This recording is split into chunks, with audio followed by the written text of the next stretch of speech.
Nah, saya tuh sangat worry sebenarnya. Anak-anak ini jangan sampai punya kebiasaan untuk berani tidak disiplin. Karena ngeliat contoh gitu. Ya kan, nah besok kita kumpul setengah 8. Ya datang setengah 8. Belum ada lagi 2 kali dan 3 kali. Anak-anak dipikirannya apa? Boleh dong. Jadi menjadi salah kalau datangnya disiplin dong. Yang benar itu nggak disiplin. Jadinya gitu dong. Iya nggak? Nih, anak-anak kan belajar dari apa yang dilihat. Kita sebagai orang tua, kita sebagai guru kan kita harus lead by example kan. Betul. Ya itu yang paling penting gitu. Poles Podcast Online Sinotif. Oke, halo Sinotifers, kembali lagi di Poles Podcast Online Sinotif.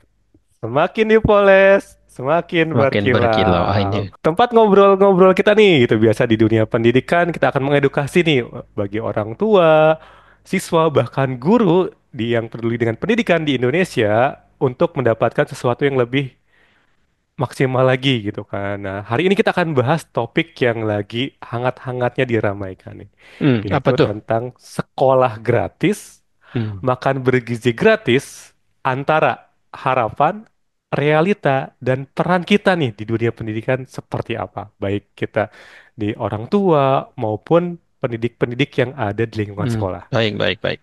Oke, hari ini saya tidak sendirian lagi. Saya bersama Pak Budianto selaku Business Executive Leader Platinum SMP. Halo Pak Budi, gimana kabarnya Pak? Sehat Pak? Alhamdulillah, sehat. Oke, siap sharing-sharing ya Pak? Tentu, tentu. Oke, walaupun kita berdua nih hari ini, tapi suasananya akan tetap ramai nih Pak. Karena yang kita bicarakan ini lagi panas-panasnya, lagi anget-angetnya Panas ya. nih, gitu Dan kan. masih musim hujan loh. Nah, tapi kalau pembicaraannya panas, pasti akan menghangatkan Ih. suasana Pak. Luar biasa. Oke, kita Oke lah. kalau masalah ini masalah tentang pendidikan gratis gitu Pak, termasuk di Mm-mm. dalamnya ada makan bergizi gratis. Itu kan sebenarnya menjadi sesuatu yang harusnya kita sebagai warga negara Indonesia Mm. khususnya untuk siswa-siswa dapatkan nih Pak.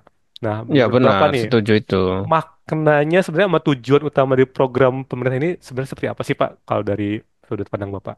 Ya kalau kita ngomongin pendidikan, tentu kan pemerintah wajib menjalankan kita semua lah ya, yang Mm-mm. tinggal di Indonesia, pemerintah dan masyarakat Indonesia itu, kita kan sebenarnya sudah ada fakta konstitusi, Hmm, benar nggak?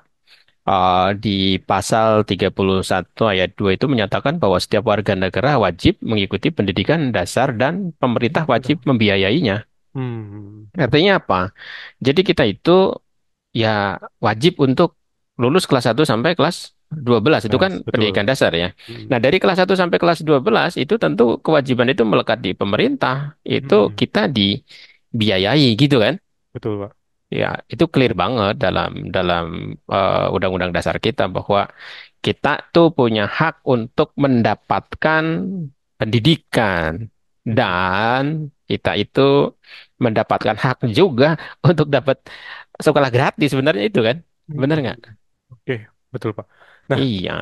kalau kita kita lihat lagi nih kan sejauh ini baru banyak kan sekolah-sekolah negeri yang gratis gitu Mm, mm, kan. mm. Dan sekarang juga ada tambahan lagi makan siang bergizi. Ada bergizinya loh Pak. Makan siang bergizi, nggak cuma gratis Bergizi ya, doang, nah harus makan siang bergizi lah. bergizi.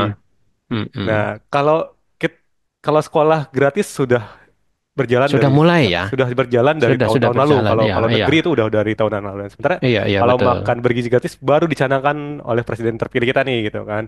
Mm, Dan ini mm. dengan target 53 juta Pak Mm, mm. siswa-siswa dari PAUD sampai SMA di seluruh Indonesia. Dan kalau kita hitung-hitung deh, kalau kita hitung lima anggaran puluh kita tiga juta ya. Setiap iya hari 1 kali makan dong. betul 10.000 Iya. kalau nggak salah Pak budgetnya Pak ya. Kalau 10.000. 10.000. Iyalah masih simpang siur ya. Saya nggak Kalau ngerti terakhir berapa disulat mungkin. 8.000 sih, Pak. Ada beberapa yang dipotong 8.000. Nah, Ya kalau kita kalau kita hitung-hitung kita buletin matematika, supaya yang ngitung 10.000 10.000. kali ya. sepuluh Ya ribu mungkin kali nanti 53 juta bisa itu dikoreksi berapa gitu. 500 miliar sehari, Pak. Bayangin. Iya, Setahun itu 100 triliun. Nah, gede ya. gede banget. Nah, kira-kira nih, negara kita sanggup nggak sih, Pak, buat membiayai dengan budget yang sebesar ini, Pak? Menarik nih. Sanggup loh. Sangat sanggup. Bahkan tanpa mengeluarkan uang yang sekarang ada. Menarik sekali itu saya baca laman apa sih namanya? UMJ ya. Hmm. Yaitu ada namanya Klasmen Liga Korupsi Indonesia. Kalau saya baca dari Pertamina, PT Timah, BLBI, Duta Palma, PT TPPI, PT Asabri, PT Jiwasraya, Kemensos, Sawit CPO, Garuda Indonesia, BTS Kominfo, Bank Senturi, itu kan yang gede-gede aja semua. Iya kan? Dari yang tertinggi 968,5 triliun, 968,5 triliun. Ini yang triliun semua. Yang ordernya itu ya hampir 2 digit gitu. Itu kalau saya saya coba jumlah, itu sekitar gede banget lah, luar biasa. Itu angkanya 1.000 triliun lebih loh. Coba 1.000 triliun gede nggak tuh? Gede Pak, 1 kuadriliun kalau kemarin istilah baru keluar tuh Seribu katanya. enam ratus tiga belas koma lima triliun rupiah Yang dikorupsi. yang dikorupsi, itu yang order triliun kan. Bagaimana dengan miliar? Mungkin berlipat-lipat lebih besar dari ini kalau ngitung yang masuk dalam klasmen Liga 1 korupsi ya. Ordernya triliun ada berapa tadi? 1.613,5 triliun. Ah, tadi berapa jumlah siswa se-Indonesia saat ini? 53 juta Pak. 53 juta. Nggak terlalu besar. Kalau saya hitung-hitung itu sebenarnya kalau dengan satu kali makan itu 10.000, Ribu. maka satu siswa itu bisa mendapatkan makan lebih dari 3.000 kali. Tiga Makan ribu bergizi kali, tiga gratis. ribu kali kalau dibagi setahun 360. Sekitar 8 tahun. Iya, bahkan kan nggak 360 hari, Pak. Dia kan di sekolah cuma 5 hari seminggu. Ah, itu minggu pun dapat. Oh Tanggal iya. merah dapat. Iya, itu sekitar Hmm. 8 tahun loh. Kalau misalkan tidak mau dikonversi ke makan bergizi gratis, mau dibagi aja tuh sama anak-anak yang jumlahnya sekitar 53 juta itu ya. Dapat satu anak sekitar 30 juta. 30 juta tuh bisa sekolah Ah, SD sampai SMA ya, Pak, biayanya, SD Pak. SMA. Nah, kalau dibagi ke jumlah sekolah negeri, untuk sorry, kalau mau dibikin tambahan sekolah negeri, bisa berapa tuh 1.600 triliun? Jadi, memang benar ya, persoalan utama itu di sini gitu.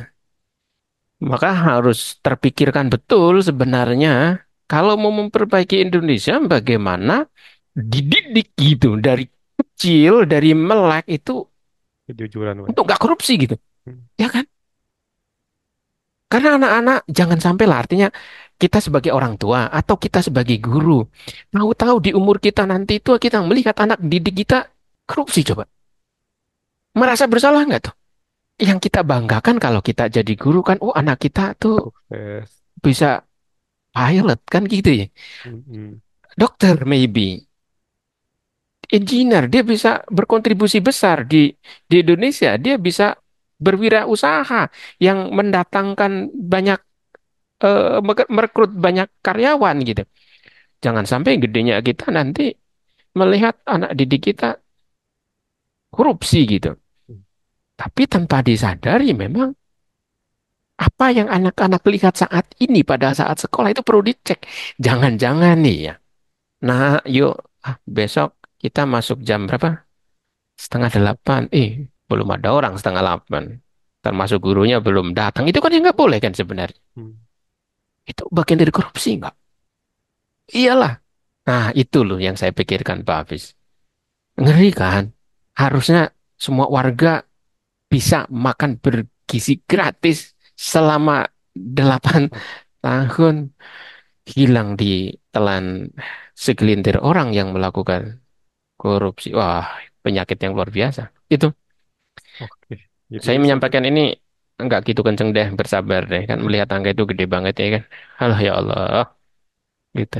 benar sebenarnya seperti yang mungkin presiden kita sering sering sampaikan gitu, maksudnya negara kita itu kaya sebenarnya kalau tidak Sangat dirampok sangat gitu kaya Pak, raya. dirampok oknum-oknum tertentu, dirampok oleh bangsa-bangsa asing di luar sana. Dirampok, benar.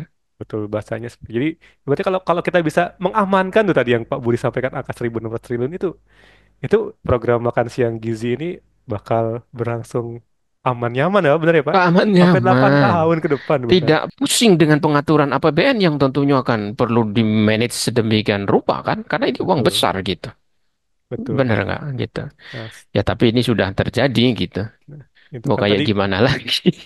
kita bicarakan secara harapannya kita Pak, harapannya. Ya, Nah, sekarang kita bicara tentang realita yang terjadi di lapangan nih Pak. ya, ya benar sih. Mungkin baru dari Januari kemarin nih diterapkan, Mm-mm, baru mm-mm. 3-4 bulan kenyataannya kita banyak banget tantangan-tantangannya Pak. Saya baru dapat berita juga. Ini beritanya baru tadi pagi Pak. Saya baca Mm-mm. dari Kompas itu bahkan ada makan bergizi gratis itu di beberapa sekolah itu tidak diberikan lagi. Kenapa? Alasannya si si lembaga yang menyediakan makan bergizi gratis ini itu belum dibayar sama pemerintah katanya. Aduh, Selama 3 bulan dia udah keluar dana itu baik buat tempat maupun bahan hampir sekitar 2 miliar. Nah, sekarang Pak Budi melihat realitanya nih Pak. Dia kan wah kalau kita lihat harapan, bisa 8 tahun ke depan. Ini baru 4 bulan nih Pak. Realitanya seperti itu. Kira-kira gimana Pak Budi nanggapinnya Pak? miris ya. Yang pertama, saya miris banget bagaimana mengimplementasikan program ini gitu. Em, saya sih meyakini pemerintah melihat ini. Dan saya meyakini juga pemerintah ada concern untuk melakukan perbaikan. Pastikan itu ya. Ya, kembali ke awal tadi itu sih Pak, kalau saya pikir ya. Fokus utamanya, saya nggak bilang bahwa ini ada unsur korupsi. Enggak ya Pak, gitu. Mungkin Tapi telat bayar aja mungkin Pak. itu juga kan bagian dari. Ya saya nggak tahu ujung dari telat bayar itu nantinya mau jadi apa kan gitu. Telat bayar sehari, 2 hari, atau selamanya kan saya nggak tahu kan gitu. Itu kan kalau selamanya menjadi korupsi dong. Jadinya kan gitu ya. Ya komitmen lah gitu. Kan kalau mohon maaf nih kalau saya jadinya mengkritisi gitu. Masyarakat kan punya batas waktu komitmen bayar pajak nih misalkan gitu. Yang namanya pajak 2025 kan paling telat kapan tuh? Ya Desember kan harus dibayar, benar nggak sih? Tuh, Iya kan, ini kan juga sudah harus dibayar. Apalagi pajak, kita orang kerja, kita orang jualan kan ada pajak, itu kan setiap bulan juga dibayar. Itu komitmen. Ya komitmen itu tolong ditunjukkan dari atas juga, gitu. betul. Sehingga semuanya bisa ngelihat, gitu ya. Semua bisa ngelihat, semua masyarakat juga ngelihat. Karena kita ngomong di pendidikan juga, sekolah-sekolah juga bisa ngelihat. Guru-guru juga jadi komit juga gitu. Nah, saya tuh sangat worry sebenarnya. Anak-anak ini jangan sampai punya kebiasaan untuk berani tidak disiplin. Karena ngeliat contoh gitu. Hmm. Ya kan, nah besok kita kumpul setengah 8. Ya datang setengah 8. Sekali. Yang kedua, nah besok kita kumpul setengah 8. Udah datang setengah 8. Belum ada lagi 2 kali dan 3 kali. Anak-anak dipikirannya apa? Boleh dong. Jadi menjadi salah kalau datangnya disiplin dong. Yang benar itu nggak disiplin. Jadinya gitu dong. Iya nggak? Nih, anak-anak kan belajar dari apa yang dilihat. Kita sebagai orang tua, kita sebagai guru kan kita harus lead by example kan. Betul. Iya, itu yang paling penting gitu. Itu sih yang saya pikirkan, Pak, gitu. Oke, siap. Ya, memang mulai dari mentality kita yang kasih Hmm. contoh pada generasi-generasi yang sekarang masih sekolah SD, SMP, SMA gitu. Itu sih. Oke, tadi kita udah bahas satu tema makan bergizi gratis. Nah, sekarang saya mau bahas lagi tentang sekolah gratis. Sekolah Dan gratis. betul, dan bahkan ini kan kalau sebelumnya tuh sekolah negeri sudah digratiskan itu sejak beberapa tahun yang lalu. Iya, Nah, iya. sekarang ada wacana nih dari berbagai macam kepala daerah gitu kan. Mm-mm. Dari Jakarta, saya dengar ada 40 sekolah swasta yang digratiskan di ajaran baru. Terus juga di Banten, saya dengar kemarin ada 1.200 SMA swasta yang sudah mendaftarkan diri ke program sekolah swasta gratis yang akan dicanangkan oleh Mm-mm. pemerintah. Mm-mm. Nah, kalau Pak Budi ngeliat ini, jadi gimana nih Pak? Apakah ini sebuah kemajuan sebenarnya sekolah swasta mau digratiskan atau justru ini sebenarnya telat nih, kenapa baru sekarang gitu menurut kamu deh? Tapi apapun itu tuh saya mengapresiasi. Hmm. Karena mungkin kalau uang yang ada kemudian digunakan untuk mendirikan sekolah-sekolah negeri itu kan tentu lebih banyak ya. Untuk Hmm. mendirikan saja kan belum banyak. Satu-satunya cara adalah bekerja sama dengan swasta Hmm. gitu. Eh, tentu untuk menggratis sekolah kan nggak bisa sepenuhnya gratis. Betul. Ada guru yang harus dibayar gajinya, ada listrik yang harus tetap hidup, ada operasional yang memang semuanya harus dibiayai gitu. Hmm. Nah, yang saya memaknainya artinya gratis, semua itu di cover sama pemerintah. Pemerintah. Tapi harus efisiensinya 100% gitu. Jangan sampai ya tadi, jangan sampai masuk liga lagi deh di proses itu gitu. Nanti masuk lagi liga jadi nomor Nomor urutan satunya papan malah atas. pendidikan ya, Liga bahaya. operasional pembiayaan sekolah ya amit-amit kan. Hmm. Jangan sampai kayak begitu aja gitu. Tapi saya mengapresiasi. Memang sepertinya ini jalan keluar dan saya sangat senang mendengar ini gitu. Karena kan kalau kita lihat persentase data di tahun 2023 ke 2024, persentase sekolah negeri itu kan menurun. Artinya jumlah sekolah swasta itu lebih banyak Lebih banyak. dibangun gitu. Hmm. Itu sih Jan. Tentu kita semua sama-sama tahu kalau sekolah di swasta semuanya kan menjadi biayanya Berbayar, ditanggung betul. anak dan orang tua. Nggak ada subsidi tentu secara pembiayaan pasti lebih besar. Gitu. Nah, kalau disubsidi oleh pemerintah, SPP-nya mungkin disubsidi, ya kan, operasionalnya disubsidi, ya bagus gitu, hebat gitu. Nah, kalau gratis mungkin memaknainya ya SPP-nya yang disubsidi dulu, bayarnya berapa SPP-nya kemudian Subsidi oleh dikasih sama pemerintah. pemerintah. Asal itu terbuka, fair sama-sama apa namanya, benar-benar sekolah itu terbantu dan berkembang gitu. Jangan sampai tadi macet-macet tadi, duh nanti tutup sekolah kalau macet. Betul, Pak. Iya, eh, jangan sampai kayak zaman dulu awal-awal dibuka apa namanya platform pembiayaan rumah sakit yang dari pemerintah itu kan, Hmm. isusnya kan luar biasa kan udah sekian tahun belum terbayar. Nah, kebayang nggak kalau sekolah misalkan resikonya nih salah satu resikonya ya kan, Gurunya nggak mau ngajar. ya kemana-mana jadi kan dibayar pakai apa jadinya gitu. Iya, betul. Kalau misalkan digratiskan, artinya anak-anak kan tidak bayar SPP, lalu SPP-nya di cover sama pemerintah. Pemerintah. Kalau itu terjadi, alhamdulillah luar biasa kan. Tapi Hmm. jangan sampai telat bayar karena ada guru yang harus digaji, dia Dibayar. perlu makan juga kan, Betul. perlu biaya juga gitu. Ah gitu. Oke, oke. Jadi luar biasa banget ya sebenarnya. Program-program cara kita output itu sangat baik gitu maksudnya. Oh Mungkin benar, betul. Jadi membuat anak-anak yang mungkin awalnya tidak punya dana untuk sekolah jadi bisa bersekolah. benar banget. Yang awalnya mungkin apa bahkan dia sekolah tapi tidak makan gitu kan. Dia bisa Iya, makan. iya. Ini Sehingga luar gizi biasa sih terperhatikan, sebenarnya. outputnya pasti kan menghasilkan anak-anak yang lebih berprestasi lagi, Pak. Kita nih sebagai mungkin tadi di lembaga pendidikan ataupun di orang tua, apa nih yang kita bisa support nih gitu kan dengan program yang baik dari pemerintah ini sehingga mungkin nanti pelaksanaannya sehingga nanti putra-putri kita yang menjalankan gitu kan itu bisa dengan senang hati atau dengan sangat welcome menyambut program dari pemerintah ini, Pak. Tentu kalau saya sebagai orang tua yang saya Hmm. juga punya anak-anak gitu, saya melihatnya ini kan satu hal yang sangat bagus gitu Hmm. ya. Sebagai masyarakat Indonesia, saya melihatnya juga sangat bagus. Ya, kita dukung, harus dukung gitu. Betul. Nah, tapi tentu kita perlu sama-sama punya punya awareness untuk sama-sama kita kontrol lah ya masyarakat Hmm. Indonesia sama-sama kita lihat. Jangan sampai ada keran-keran yang macet atas hal ini gitu. Karena impactnya kan luar biasa. Jangan sampai sekolah yang dulunya bagus, sekolah swasta, kemudian dia mengikuti program itu kemudian dananya macet kemudian nggak jadi jalan lagi operasional jadi tutupan itu luar biasa. Jangan sampai gitu ya. Jadi ya memang yang penting ini harus lancar. Nah kita sebagai masyarakat kayak gimana gitu ya. Kita harus mampu mendukung sekolah tersebut. Jangan sampai sekolah tersebut kemudian mengalami problem. Ya kalau perlu jika ada satu dua kali macet ya harus benar-benar kita ya mungkin kita beritakan gitu. Kan ada banyak Hmm. media supaya apa?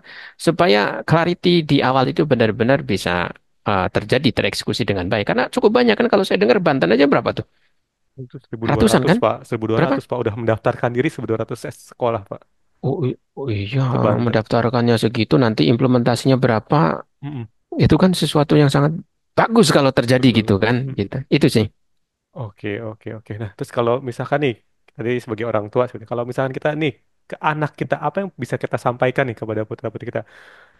Sekolah udah dikasih gratis nih, makan Hmm. siang udah dikasih bergizi gratis. Apa yang kita bisa support, kita informasikan ke mereka agar mereka tetap sekolah ini nggak, wah sekolah udah gratis ini. Takutnya saya mikirnya nih, apalagi dengan generasi-generasi yang kita tahu sekarang, oh sekolah udah gratis nggak serius. Wah dikasih makan siang gratis, ya udahlah makan aja. Nah itu gimana caranya biar anak-anak kita tetap bisa termotivasi belajarnya sehingga Iya. bisa berprestasi Pak? Gimana Pak? Ya, tentu ada dua hal yang sama-sama harus jalan ya. Hmm, Satu, menimbulkan kesadaran bahwa ini hmm, hal bagus di anak sehingga dia benar-benar fokusnya adalah memanfaatkan, dia bisa mendapatkan sebanyak-banyaknya hmm, pendidikan secara maksimal di sekolah. Karena hmm, semuanya udah disupport gitu. betul. Makan disupport, SPP disupport. Apalagi dia tinggal fokus belajar gitu. Jadi sudah tidak ada lagi nanti nak kamu belum bisa mengikuti ujian Iya. karena kamu belum bayar SPP, kan udah nggak ada kayak begitu lagi kan. Hmm, Jadi stres akan hal-hal kayak gitu kan nggak terjadi lagi. Ada lagi berita ibu-ibu datang ke sekolah ingin ketemu pihak sekolah supaya anaknya ikut ujian karena belum bayar, itu sudah nggak ada lagi yang model begitu berarti. Jadi penyadaran di anak-anak adalah satu, bersyukur, yang kedua mampu memanfaatkan eh, program ini untuk fokus belajar gitu. Yang kedua, andai untuk andai kata tetap ada yang tidak optimal dalam proses ini, mungkin sekolah harus punya policy, hmm, hmm, harus punya policy ya, usulan aja sih. Mungkin kalau sudah tak masuk secara terus-menerus lewat secara kekeluargaan juga ditegur, barangkali apakah tidak mau memanfaatkan ini? Kenapa? Karena kan anak tersebut sudah dibiayai, benar nggak? betul. Makannya sudah otomatis dia dapat jatah kan? Hmm, Jangan sampai kemudian dia tidak makan, kemudian dibuang karena nggak masuk. Jangan sampai SPP sudah dibayarkan, tapi dia nggak masuk. Wah hmm, itu kan sia-sia. Ya, harus ada polisi mengatur tentang hal ini, harus ada punishment juga gitu, hmm. supaya mampu memanfaatkan hal baik ini untuk pendidikannya dia sendiri kan gitu. Itu pun membangun sebuah mentality bahwa ya, satu, di samping thankful, bersyukur, juga penyadaran bahwa ya, kalau dia sudah dibantu, tentunya harus memberikan yang terbaik gitu. Itu sih. Betul Pak. Jadi kita harus menanamkan mentality ke anak-anak kita gitu kan, anak-anak didik kita bahwa Iya. jangan sampai nih semuanya udah disediakan gitu kan, udah dikasih fasilitas secara gratis, harus dimanfaatkan secara maksimal gitu kan. Dan kalau bisa Hmm. ibaratnya ini, kalau saya mikir ini kayak beasiswa loh buat mereka ibarat. Kalau Kayak dulu kan beasiswa. zamannya beasiswa itu Dulu kan mau ketat nyari kan banget nggak gitu kan. mudah kan? Betul. Ah, Harus benar, benar. pintar, harus apa. Nah, sekarang dibuat gratis untuk semuanya. Keren Outputnya ya banget sih mereka harus sebenarnya bisa sekarang. gitu kan. Betul, harus bisa Iya, iya. maksimal. Hampir udah 30 menit nih kita ngobrol-ngobrol nih Pak, dari dimulai tadi tentang aturannya, harapannya, realisasinya, sampai Iya, iya. sampai yang kita harapkan nih buat para anak-anak kita yang akan menjalaninya. Nah, boleh nggak Pak dikasih pesan-pesan nih, baik tadi untuk ke Ya, saya pemerintah, coba ini mau sebagai sampaikan ke, konklusi, boleh Pak? iya, iya benar. Ke anak, ke orang tua, ke lingkungan sekolah. Sebenarnya ini kan Betul, penting. betul. Anak-anak ini sesuatu yang luar biasa. Zaman dahulu karena nggak ada yang bisa dapat benefit seperti ini kan, Mm-mm. gitu. Tentu harus memanfaatkan ini dengan kefokusan belajar yang tinggi. Bagaimana memanfaatkan waktu masa kecil, masa remaja di sekolah untuk benar-benar dapat sesuatu, bisa create sesuatu, bekal nanti pas sudah dewasa bisa hidup dengan baik dan layak, tentu itu. Kemudian sebagai orang tua, kan kita anak-anak kan selalu melihat apa yang di lingkungannya itu terjadi dan dia cenderung mencontohkan gitu. Benar nggak? Oleh karena itu kita mari lead by example. Kalau kita sudah janjian, kalau kita sudah komit terkait waktu, taati gitu. Kalau kita sudah janji memberikan sesuatu, beri. Kalau kita sudah janji akan apa namanya, misalkan saya sebagai seorang guru nih di sekolah, besok kita akan ketemu di lapangan ini untuk olahraga jam 8 misalkan. Ya pastikan terjadi jam 8. Jangan sampai jam 8 anak-anak sudah kumpul lalu saya misalkan sebagai guru belum ada di situ gitu. Anak-anak kan ngelihat itu sekali nggak apa-apa, mungkin masih oke, dua kali, oh kok bisa, tiga kali, empat kali, oh gitu ya. Jadi yang dilihat itu bukan hal-hal yang bagus, tapi hal-hal yang justru ya, ini kan mengarah ke korupsi sebenarnya kan? Hmm. Iya kan? Karena sudah janji jam segitu, ternyata nggak ditepati. Nah, pemandangan-pemandangan seperti itu yang tanpa disadari anak-anak kemudian mencontoh dan merasa itu biasa. Itu kan bahaya banget besarnya nanti gitu. Itu sih hal-hal yang paling ringan yang mungkin bisa sama-sama kita lakukan. Itu dan jangan lagi ada korupsi lah. Memang negara kita belum punya policy yang kayak RRC gitu apa Tiongkok gitu ya. Singapura mungkin belum punya policy yang clear itu. Namun demikian ya nggak apa-apa kita mulai dari diri sendiri sebagai orang tua kasih contoh yang baik ke anak-anak, sebagai guru kasih contoh yang baik ke anak-anak sehingga mentality mereka terbangun integritasnya gitu. Itu sih. Oke, luar biasa banget nih Pak Budi, obrolan yang sangat mencerahkan banget kalau saya lihat gitu kan. Jadi banyak sekali hal-hal yang kita bisa ambil dari obrolan kita di hari ini buat Cinetyper semua. Semoga episode Poles kali ini bisa membuka wawasan kita nih. Amin, amin. Betul, Semoga ada sekolah, manfaat. betul, sekolah gratis dan makan siang gratis adalah sebuah langkah awal menuju generasi emas mungkin di Ya, 2045 nanti. Jadi kita sebagai orang tua, sebagai tenaga pendidik harus memastikan ini berjalan dengan baik gitu kan sehingga benar-benar apa yang dicanangkan pemerintah generasi emas 2045 bisa tercapai. Oke, amin. terima kasih buat Pak Budi atas waktunya dan buat Sinotif semua. Sampai jumpa lagi di Poles berikutnya, podcast online Sinotif. Semakin Makin dipoles, dipoles, semakin semakin berkilau. berkilau. Terima kasih semuanya. Terima Terima kasih kasih. Pak Terima Budi. kasih, Pak Fis. Poles, podcast online Sinotif.